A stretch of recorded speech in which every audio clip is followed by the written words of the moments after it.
Hi, this is Ken Peters here in Irvine, California, and I'm going to speak with psychic medium Debra Hookey. Debra, I have some questions for you, if that's okay. Okay. Okay, first of all, how or what got you into this type of a career? Wow, I would have never thought that this was going to be my career. I was always interested in mediumship. In fact, I used to watch Sylvia Browne on Montel, and I really loved to watch to see what she would have to say. And so with that, I started taking classes from a spiritualist medium, and she taught classes, and it was like every Monday, and for 5 years I took classes with her every Monday, and I developed my mediumship. Because I was so interested, that's why for me it was worth coming to the classes every Monday.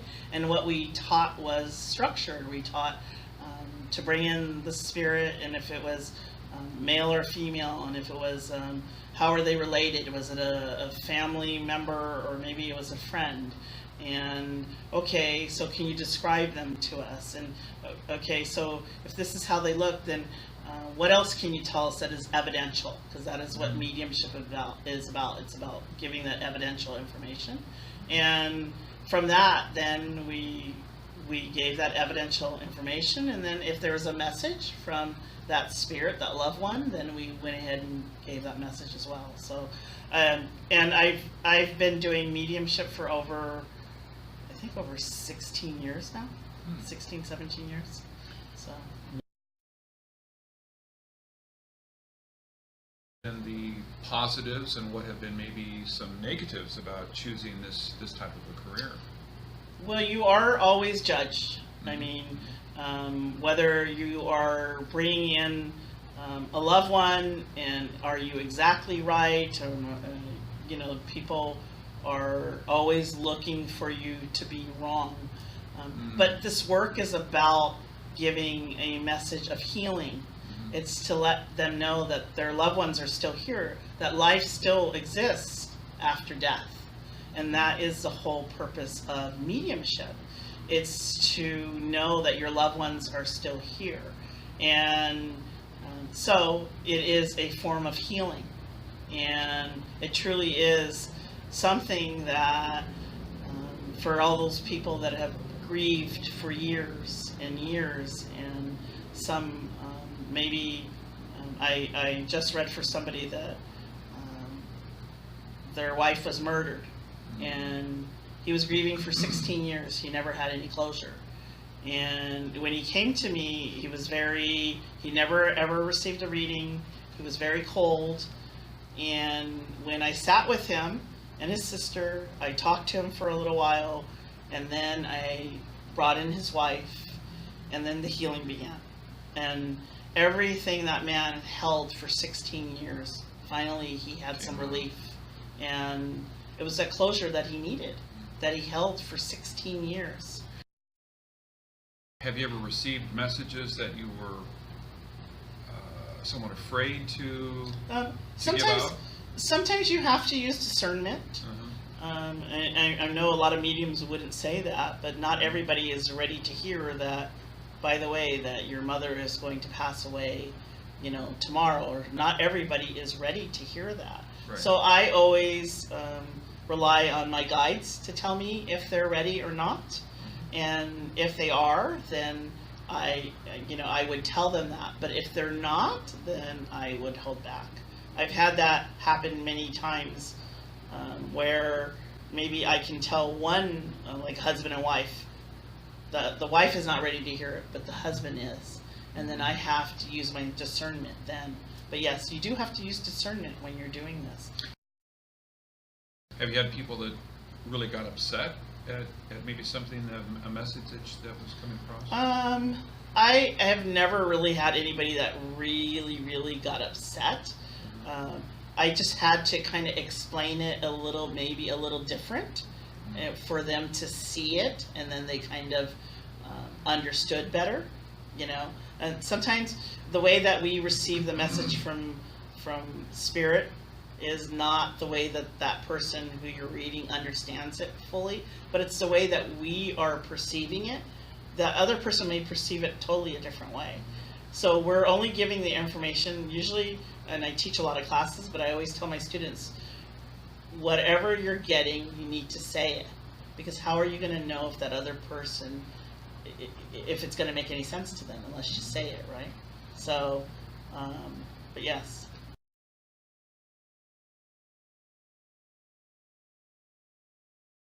Honest with you, your gift is not something that I personally would want. I mean, for one thing, I would be concerned about, like, shall we say, spiritual invasions, and I'm just kind of curious, what do you do during a group session or individuals to kind of protect yourself, and during a session as well as away from that, what are the things you do?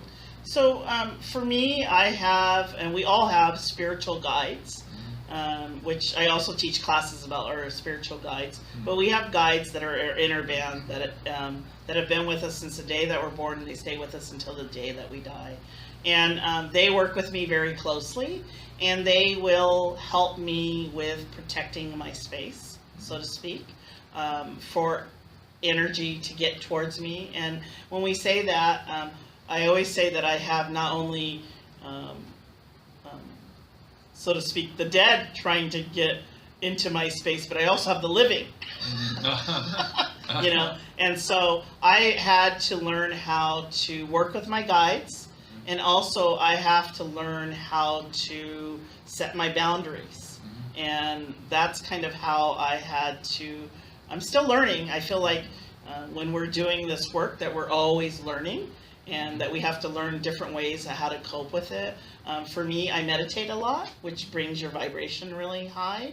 I meditate every day. I bring in my guides. I talk to my guides. But I also do a lot of, I do clear my energy. And sometimes I take baths with salt, you know, Epsom salt, or after I'm done with a reading, I always wash with salt, always, because it helps me with any negativity or anybody else's energy. It just kind of breaks through that. Well, along those lines, has there ever been anybody that you just felt uncomfortable enough with that you kind of like rejected them, like you didn't want to read for them because of something you were getting from them? I never really reject anybody, because I do feel like if they're coming to me, they're coming to me for a reason, and my guides wouldn't let them come to me if it wasn't for it. I've had several occasions where, even at the place that we're at right now in Irvine, that I read for somebody that very angry, and I would say there was a spirit within him that I really wasn't very fond of.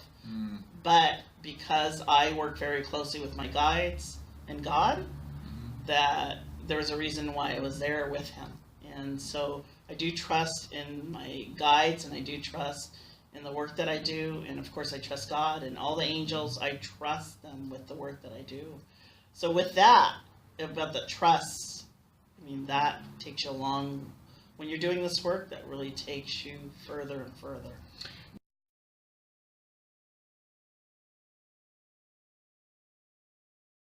I've always wondered, with psychics and mediums, these types of people, do you ever get frustrated that you'd like to flip the off switch, but you can't find it that particular day, so you're kind of getting bombarded, overwhelmed?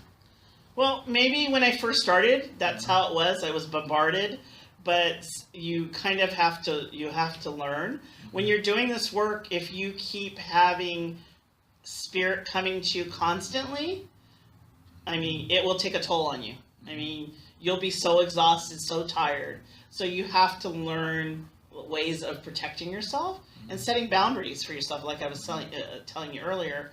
But I do feel like I don't really have that problem anymore. But I would say in the beginning, yes. I would have to tell, when I was first bringing in spirit, it's like, oh my God, this is fun. You're bringing everybody. Everybody's coming in. This is so much fun.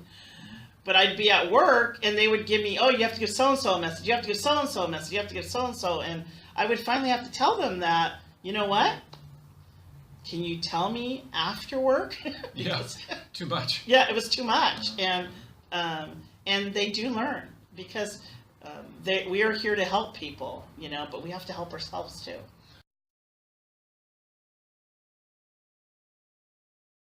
So do you feel like shall we say, the average person can definitely benefit from your services? Definitely. There's a lot of healing work that this work, and from people that are doing this work. For me, when I'm doing this work, it's about ethics, morals, and responsibility, because what we say counts. And so I do feel very strongly that when I am doing a session with somebody, because I am working with their guides, I'm working with my guides, we're working with Source, we're working with everybody that is here to help with this healing process. And healing is only, maybe they're grieving, or maybe they need help in a situation, and their loved ones are here to help them. Or just because they're there, their loved ones, that will help them as well. Mm-hmm.